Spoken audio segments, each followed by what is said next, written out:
Alright, so with Tennocon coming this week, I fear it's time to actually come up with some predictions. Really leaving it to the last minute when it comes to these predictions, but here we go. Anyway, so the idea is basically that these predictions will be split into 3 separate categories. The first category, of course, is going to be the hashtag confirmed and expected category, things that they've already talked about in some detail. And then we're also going to go into the possible category, things that I reckon have a pretty decent likelihood of actually showing up at Tenno Live. And then, of course, we have the pie in the sky ideas, some pretty insane ideas that I reckon will probably not show up, but frankly, if they do, that would actually be pretty damn high. Now, apparently, Steve has already said that they specifically want to show anything that is nearly shippable, so everything that they have that's actually ready to go, that's what we'll be seeing at Tenno Live. No grand ideas that will take forever to show up.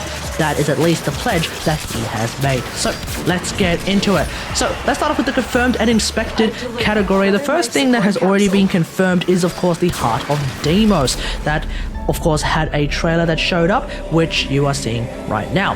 Here's the thing. There have been some speculation as to what this is, and some people reckon it's actually going to be an open world.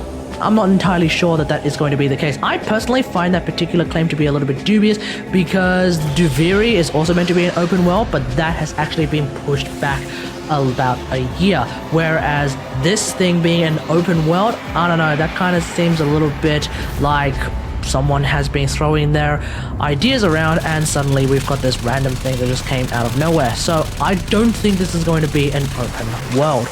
Now, some also believe that this is going to be a new planet, citing the fact that Deimos is in fact a moon of Mars. Fair enough, that is entirely possible. We could find ourselves with another Phobos situation. I don't really see much of a reason why this wouldn't be, so this is of course entirely possible. And finally, the idea has been floated around that this is actually going to be a new raid. Now, I am actually leaning toward the idea that the Heart of Deimos is actually going to be a raid, specifically a raid to use a RAILJACK and the Derelict system as well. Right now in RAILJACK, of course, if you go to somewhere like the Roost Warfield, you can actually go and check out a Derelict tower. I reckon that the Heart of Deimos could very well be a raid using a Derelict tower plus Derelict tile set, and also using Squadlick as well. So that's my hope. We'll just have to see what the Heart of Deimos actually is. And it's entirely possible that this is actually a raid dungeon type thing instead, so it might not even be a raid fully, but it could be like an entire thing where it's like, oh, you have to do XYZ in order to get ABC to happen, in order to get a KJY to actually happen as well. So we'll just have to see what that's all about. The next thing that I am expecting to see is more RAILJACK. Obviously, because I love RAILJACK so much, I'm expecting to see as much RAILJACK as possible. Point is, we're probably going to be seeing another round of RAILJACK Revisited, so let's just see what that comes up with. But in the meantime, what I would like to see and what I'm expecting to see is Steel Path RAILJACK, because RAILJACK at the moment is just really, really easy. So obviously, if Steel Path RAILJACK were to show up, that would actually open up for the necessity of Commander Intrinsics, because we still don't actually have our Commander Intrinsics, do we? So the entire Commander system, I am looking forward to seeing that in Tenno Live. We're probably also going to be seeing some Corpus and possibly infested RAILJACK, especially if the Heart of Deimos turns out to actually be a RAILJACK raid, because it is definitely an infested type thing, so we might actually see infested RAILJACK as well. And of course, the other thing that I am expecting to see is of course the final Orb Mother, because the final Orb Mother has actually been chilling in the Orb Palace for quite a lot of time now, and what is that particular encounter going to entail? We'll just have to see. But if we don't see the final Orb Mother at Tenno Live, that would actually be kind of disappointing, because it's really been chilling there for about 2 years, I reckon. Alright, let's move on to the probable category, and the first thing in the probable category is a new Warframe. We might actually see 1, if not 2 new Warframes. Now, I don't think we've heard about any new Warframes in the pipeline as of the latest dev stream, which was like a month or 2 months ago, but we should be seeing at least 1 new Warframe, being of course the broken Warframe, quote unquote. The broken Warframe, of course, being a Warframe that was picked as part of a contest, a concept contest, if you will. The next thing that is entirely probable is, of course, the Melee 3.0 Rage system. So this would be the final part of the Melee 3.0 rework. We are missing that one tiny bit that is actually going to just round out all of the Melee reworks. We of course had the stat changes, we've also had the stance changes, and now of course the rage system, the final thing that was promised as part of the Melee 3.0 rework. The next thing that I would kind of like to see as well, this is entirely probable, but at the same time I could see a reason why it's not ready yet, is of course the new player experience 2.0 or 3.0 or whatever the bloody hell number we are up to. Now the new player experience 2.3.4.7.0 is of course going to feature a new player quest as well as the live action trailer which you are seeing behind me, so that is going to be really exciting.